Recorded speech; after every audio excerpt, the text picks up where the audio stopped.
Buongiorno, benvenuti ragazzi. Oggi iniziamo a parlare di un nuovo autore, di un nuovo filosofo importante, Francesco Bacone. Stiamo qui con la gattona, la mia straordinaria gattona Sofì, che forse non è contenta di stare qui. Guardate com'è bella.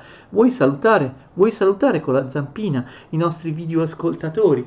Perché insomma lei ha fame e ha la pappa pronta e vuole mangiare la pappa. Io le ho chiesto di rinviare un attimo la pappa per aiutarmi, per dividere con me questa lezione, ma lei come al solito non vuole. Che c'è? Che fai? Mordi, Sofì?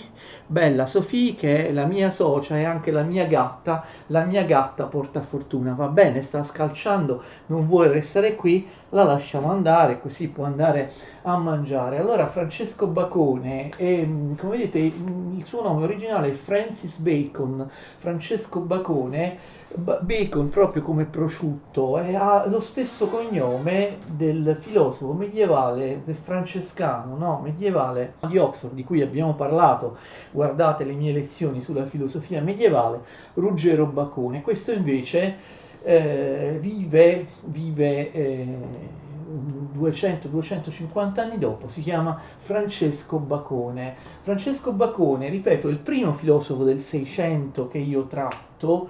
Francesco Bacone nasce nel 1561, quindi ha 39 anni, ha già 39 anni all'inizio del Seicento, però da molti punti di vista lui è un tipico filosofo seicentesco. Non solo ha le attitudini, le idee, le impostazioni tipiche di molti altri filosofi del Seicento, ma c'è da dire anche che tutte le sue opere importanti sono pubblicate all'inizio del 1600. Quindi inauguriamo, insomma, la filosofia del Seicento, la filosofia che, insomma, convenzionalmente, ma non troppo, viene chiamata la filosofia dell'assolutismo, la filosofia dell'epoca dell'assolutismo, perché il Seicento è l'epoca dell'assolutismo per antonomasia. Persino in Inghilterra, la patria del parlamentarismo, lungo la prima metà del Seicento il sistema assolutistico regge ancora. Certo, dopo Elisabetta I Tudor, che muore nel 1506, i suoi successori, che appartengono alla casa reale degli Stuart, ben presto saranno sconfitti dal Parlamento, dovranno cedere una parte dei loro poteri al Parlamento, e quindi fine dell'assolutismo in Inghilterra. Però insomma all'inizio del Seicento siamo ancora in ambiente assolutistico anche in Inghilterra. Francesco Bacone, vi stavo dicendo, condivide molte delle caratteristiche del Seicento. Quali sono le caratteristiche dell'intellettuale, dell'uomo di cultura del Seicento? Quali sono le caratteristiche della filosofia del Seicento? Lo possiamo dire brevemente, senza essere molto lunghi, senza dover dedicare un'intera lezione, diciamo, di introduzione alla filosofia nel Seicento. Nel Seicento una prima caratteristica è l'estrema vicinanza tra la cultura in generale e il potere politico, proprio perché il potere politico è forte, è molto forte, e quindi l'intellettuale cerca di affermarsi grazie al favore del sovrano, e non essendoci più libertà, come fa l'intellettuale a diffondere le proprie opere in un contesto in cui appunto la libertà individuale viene schiacciata dalla corte, dal centro, dal sovrano?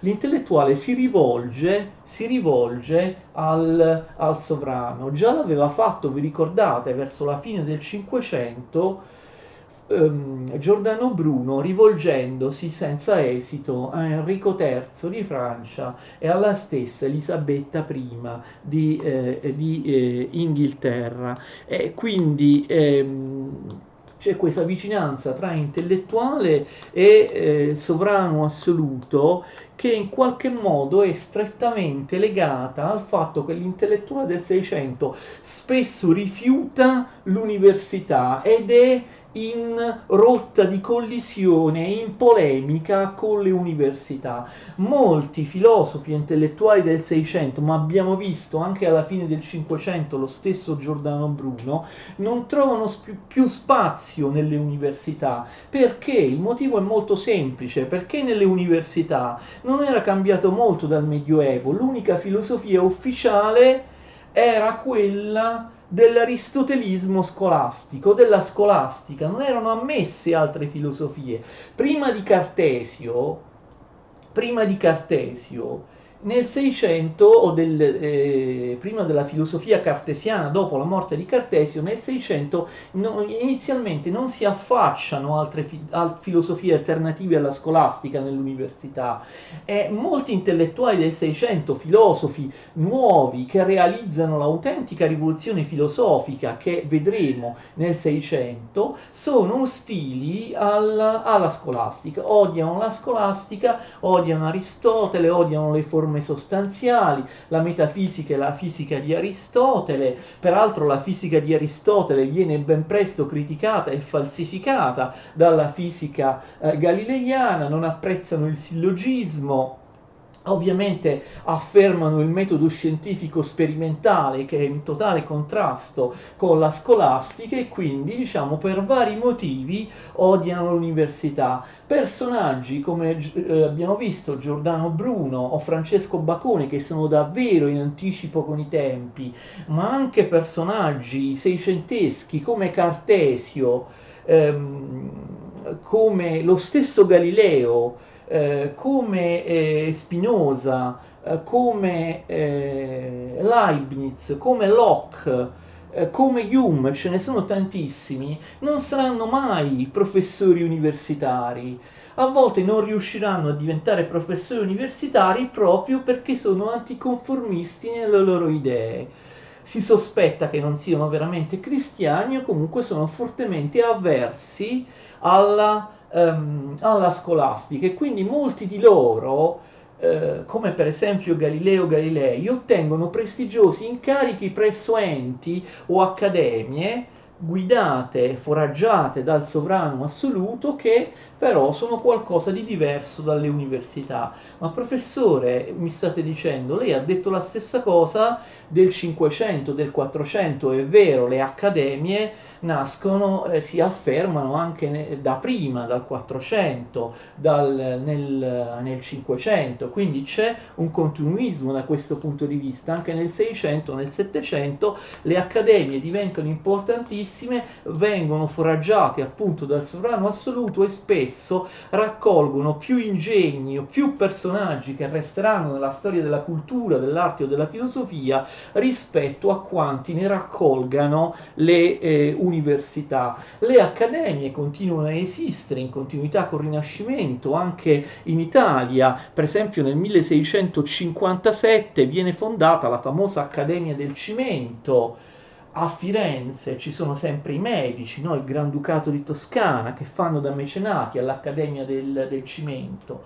Il problema è che però i risultati, i contributi agli studi da parte dei personaggi italiani avranno sempre minore importanza. Dopo il processo a Galileo Galilei, ma in fondo anche prima, ormai purtroppo in Italia si era stesa la coltre, la cappa dell'Inquisizione che censurava e che inibiva la pubblicazione, l'espressione delle nuove idee, teorie scientifiche, delle nuove idee anticonformiste. E quindi questo, attenzione, non vuol dire affatto che dopo Galilei non ci siano stati pensatori o scienziati italiani che abbiano ottenuto risultati molto importanti. Ci sono, e molti dei discepoli di Galileo appunto fanno parte dell'Accademia del Cimento. Succede però che i loro risultati vengono diffusi in ritardo, anche perché questi studiosi italiani a volte hanno molta cautela, hanno paura, hanno timore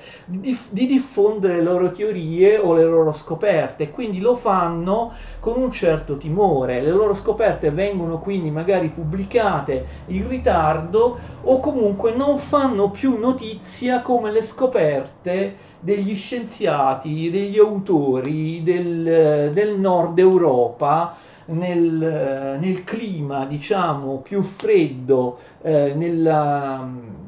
di impostazione nordico-protestante, studiosi che nel 600 hanno, soprattutto in Olanda oppure in Inghilterra, ma anche altrove, molta più libertà di pensiero e di stampa rispetto all'Italia.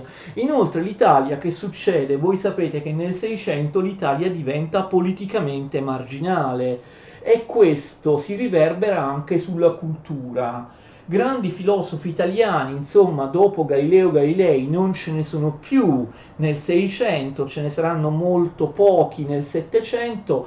Sapete, nel 600 si parla di perdita del primato da parte dell'Italia, di perdita del primato culturale. Diciamo che i grandi risultati degli studiosi italiani verranno conosciuti con ritardo, comunque sia pure, seppure importanti, vengono un po' minimizzati, vengono, come dire, sottovalutati. Lo stesso Cartesio cerca di prendersi tutti i meriti del nuovo metodo scientifico, della nuova scienza, sottraendoli a Galileo. Gli stati stranieri, quelle grandi monarchie assolute come appunto la Francia o l'Inghilterra, che poi diventa una monarchia parlamentare, o la Repubblica olandese, sono stati molto più potenti, sono nazioni molto più potenti da un punto di vista economico, da un punto di vista commerciale, da un punto di vista anche coloniale, si arricchiscono mentre l'Italia crolla.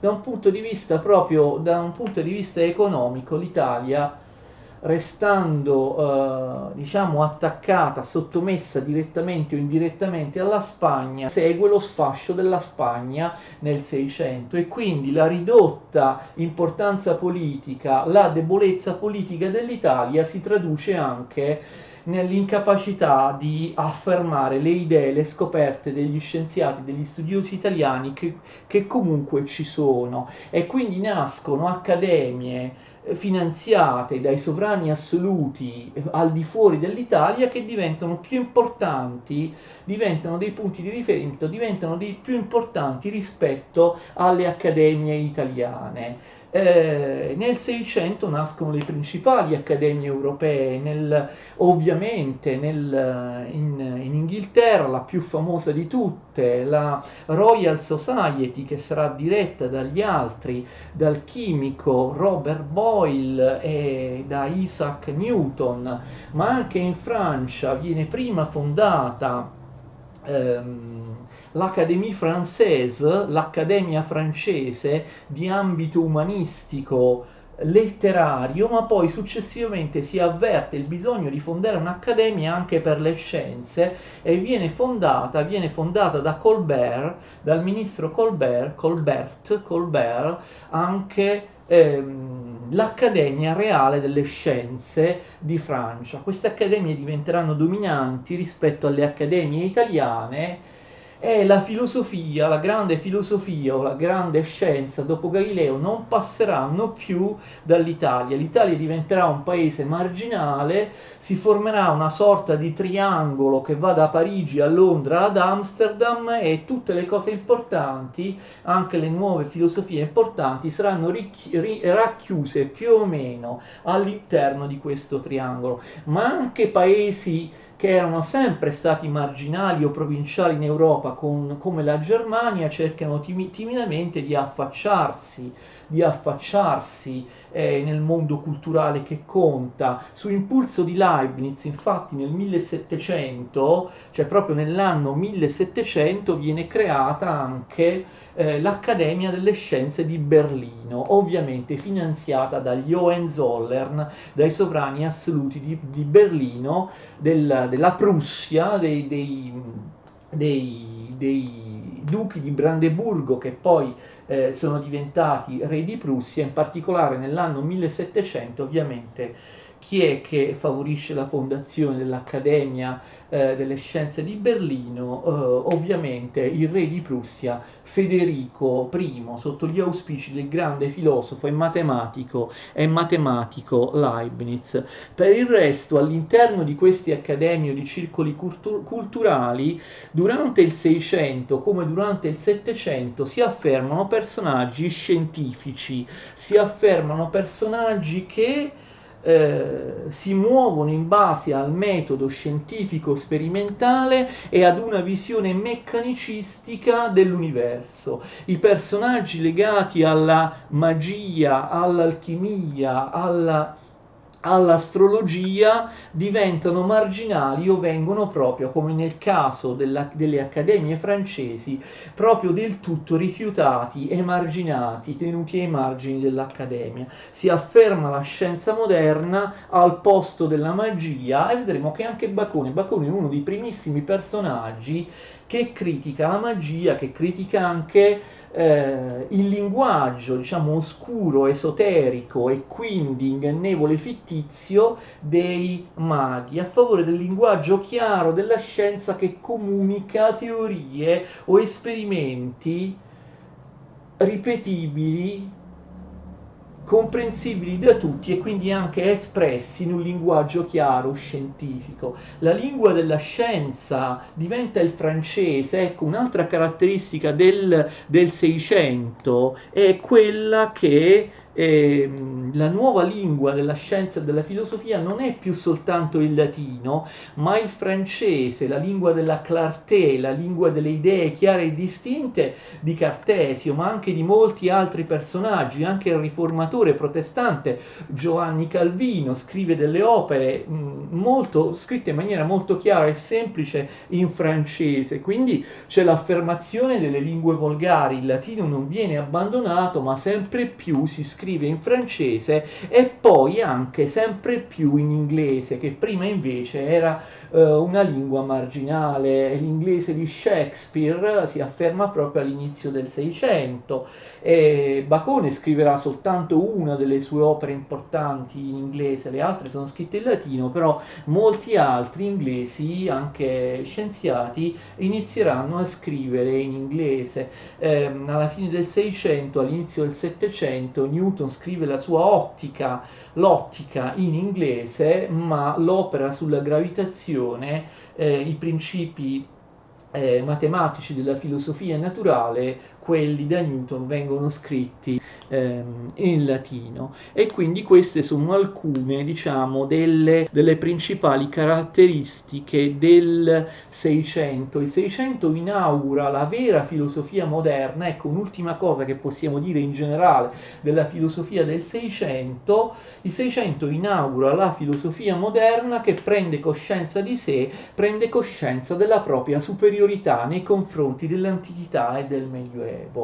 Ricordate, abbiamo parlato, poi faremo comunque anche un confronto tra Bacone e tra Giordano Bruno e Francesco Bacone proprio sul problema della natura della conoscenza nel corso della storia. Ricordate che persino un personaggio per certi aspetti moderno come l'italiano Giordano Bruno era ancora legato alla magia e non alla scienza, ancora legato a una concezione, vi ricordate, animistica, vitalistica, organicistica dell'universo, non ad una concezione meccanicistica o comunque ad una concezione in cui le leggi fisiche sono eterne, immutabili, inviolabili, sempre uguali a se stesse. Ricordate che anche lo stesso Giordano Bruno pensava alla superiorità in termini di conoscenza delle civiltà antiche rispetto alle civiltà moderne. Invece nel Seicento si afferma, proprio grazie a Francesco Bacone, uno dei primi che afferma quest'idea, l'idea di progresso, l'idea del fatto che le conoscenze si accumulano sempre più nel tempo e quindi i moderni ne sanno più degli antichi. Nasce la famosa famosa, e si sviluppa nel 600, la famosa querelle des anciens et des modernes, per dirla in francese, spero di aver pronunciato bene, il mio francese è pessimo, c'è la questione degli antichi e dei moderni, la questione se fossero più dotti, se fossero più progrediti gli antichi oppure i moderni. E la questione si risolve presto, a partire da Francesco Bacone, ma con tantissime altre personalità, a favore dei moderni. Viene contrapposta l'autorità degli antichi alla ragione. E l'autorità degli antichi, di Aristotele o della scolastica, abbiamo visto, finisce per essere rifiutata. Una cosa non è tanto più vera, non è sicuramente vera, quanto più è antica. Perché è antica?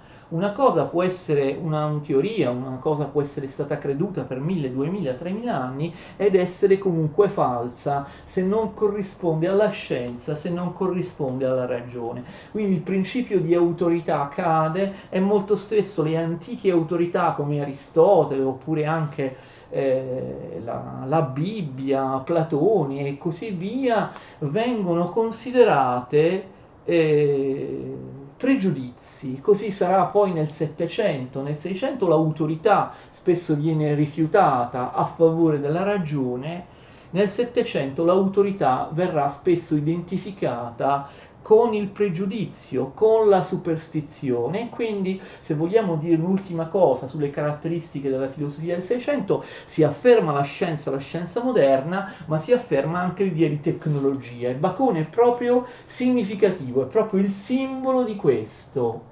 Conoscere significa automaticamente creare macchine, costruire la natura, modificare la natura, asservire la natura agli interessi e al benessere dell'uomo. Sapere è potere, è verbo, sapere è potere, vedremo, dirà Bacone. Quindi nel 600 non solo si afferma la scienza moderna, ma anche la consapevolezza che attraverso la scienza moderna si possa modificare tecnologicamente attraverso l'uso di macchine, di strumenti, conoscere meglio, ma anche modificare, asservire la natura per migliorare le proprie conoscenze, e che l'uomo si erga al di sopra degli altri esseri della natura e abbia il diritto e le competenze tecniche per conoscere e asservire, trasformare la natura per i suoi scopi. Questa è un'idea che veramente moltissimi condividono, questa sorta di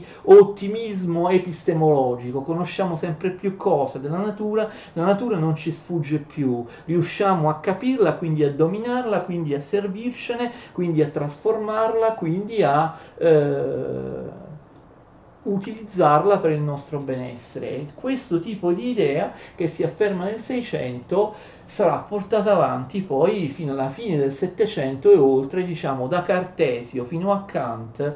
L'idea di progresso e di diritto da parte dell'uomo di dominio della natura espressa da Francesco Bacone diventerà un'idea assolutamente comune e corrente. Quindi abbiamo detto qualcosa in generale sulla filosofia del 600. Insomma, io direi che per una volta possiamo realizzare una lezione diciamo così breve. Io mi fermerei qui per parlare della vita e delle opere di Bacone, diciamo, nella prossima lezione. Quindi ci vediamo alla prossima lezione.